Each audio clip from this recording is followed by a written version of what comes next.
A Rússia invadiu a Ucrânia nessa madrugada e o presidente Putin disse que quem tentar intervir vai sofrer retaliações. Nesse vídeo eu vou explicar como que a motivação para essa invasão começou. Então, vem comigo. Antes de começar esse vídeo, eu queria pedir para vocês se inscreverem aqui no canal do YouTube, deixar o like, os comentários e também seguir a gente nas redes sociais, porque isso é bem importante. Bom, vamos lá. Como que começou essa motivação para a invasão da Rússia à Ucrânia? Com o final da Guerra Fria. A aliança entre europeus e americanos ela avançou com o final da Guerra Fria em direção ao leste europeu, provocando uma americanização de territórios que antes eram soviéticos. O presidente Putin, quando assumiu o poder nos anos 2000, ele já fez algumas reações a esse avanço da OTAN. Em 2008, ele operou tropas militares na Geórgia, e na Ucrânia, em 2014, ele foi contra a anexação da Crimeia. Bom, a gente sabe que o presidente Putin não é nenhum idiota assessorado por imbecis, mas alguns pontos nessa invasão podem enfraquecer, sim, a Rússia. O presidente Putin fez um acordo comercial de longo prazo com a China, mas foi a China que deu as cartas. O presidente Xi Jinping deu todas as cartas desse acordo e a Rússia ficou meio que como um assessor júnior da China.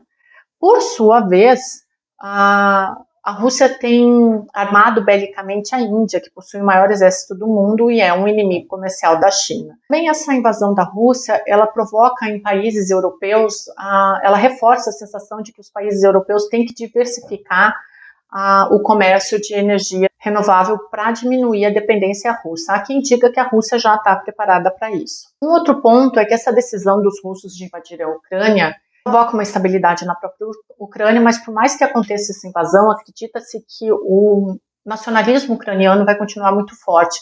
Então, apesar do Putin defender que ele está protegendo as suas fronteiras contra uma invasão americana, ele vai colocar um Afeganistão permanente do lado das suas fronteiras, né? Porque os ucranianos vão permanecer em constante tensão e não devem ceder completamente aos avanços russos, pelo menos em relação à sua cultura. Então é um Afeganistão do lado da Rússia. Quem deve sair fortalecido com isso tudo são os Estados Unidos, a própria OTAN e também a China. Bom, e o Brasil nisso tudo? O Brasil, por enquanto, defende uma neutralidade diplomática. A gente sabe que o presidente brasileiro esteve na Rússia declarando seu apoio aos russos, indo na contramão de todas as outras nações do mundo, inclusive isso foi debatido pela porta-voz da Casa Branca. Eu acredito que o presidente brasileiro tenha ido à Rússia para interferir em alguma política em relação ao Telegram, porque agora vem as eleições 2022 com a grande propagação de fake news. Ontem eu dei uma entrevista para o My News falando justamente nisso, que a gente deve ver esse ano uma guerra do ódio, principalmente potencializada pelas mídias sociais esse ano.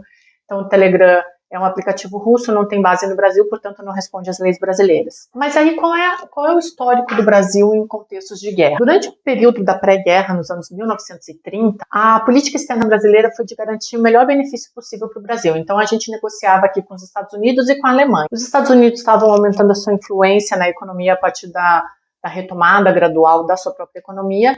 E a Alemanha, desde a ascensão dos nazistas ao poder, tinha iniciado uma política para aumentar a influência dela, principalmente na América Latina. E o Brasil fazia negócio com essas duas potências da época. A ação alemã, ela deu certo no Brasil porque o exército brasileiro se tornou simpatizante da causa nazista. A Alemanha, nesse período, se transformou no maior comprador de algodão brasileiro, o segundo maior comprador de café produzido aqui. Então, os acordos econômicos com a Alemanha eles estavam indo de vento e pouco. Só que o Getúlio Vargas, ele se mostrou, depois de um determinado período, ele se mostrou inclinado a voltar para os Estados Unidos. Depois desses acordos com a Alemanha, ele mostrou uma certa tendência para os americanos. Foi aí que ele passou a perseguir os nazistas no Brasil, que eram conhecidos como os integralistas. E aí teve o início da Segunda Guerra Mundial, que foi essencial para a definição política e econômica do Brasil. O bloqueio marítimo imposto pelos britânicos durante a Segunda Guerra Mundial impossibilitou os alemães de chegar no Brasil para comprar café e algodão. E aí isso fortaleceu a posição dos Estados Unidos aqui.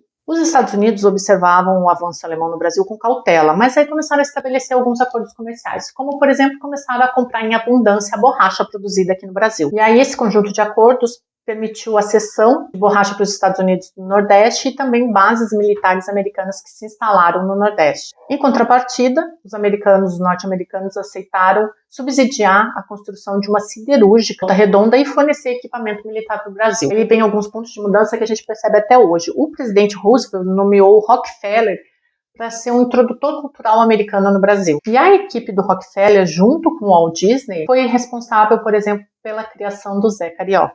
E aí, com o crescimento dessa influência cultural e com os acordos econômicos consolidados, a entrada dos Estados Unidos na guerra foi essencial para que o Brasil se posicionasse diplomaticamente contra o eixo Alemanha e Japão e Itália.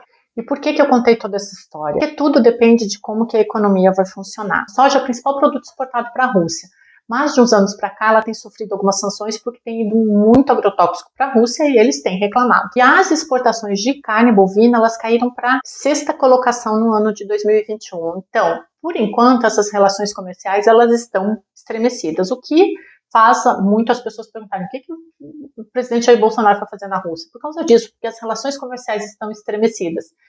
Então, diante dessa posição, o normal seria o presidente Jair Bolsonaro ir a favor de todas as outras nações do mundo, inclusive dos Estados Unidos, e não da Rússia, como ele tem demonstrado nos últimos dias. Por isso, o espanto de muita gente do presidente Bolsonaro ter ido lá. Eu acredito que ele deve ter ido falar do Telegram, mas isso só o futuro vai dizer pra gente. Bom, é isso, gente. Eu espero ter esclarecido alguns pontos para vocês e espero que no próximo vídeo a gente fale com muito mais calma e tranquilidade sobre tudo isso que está acontecendo.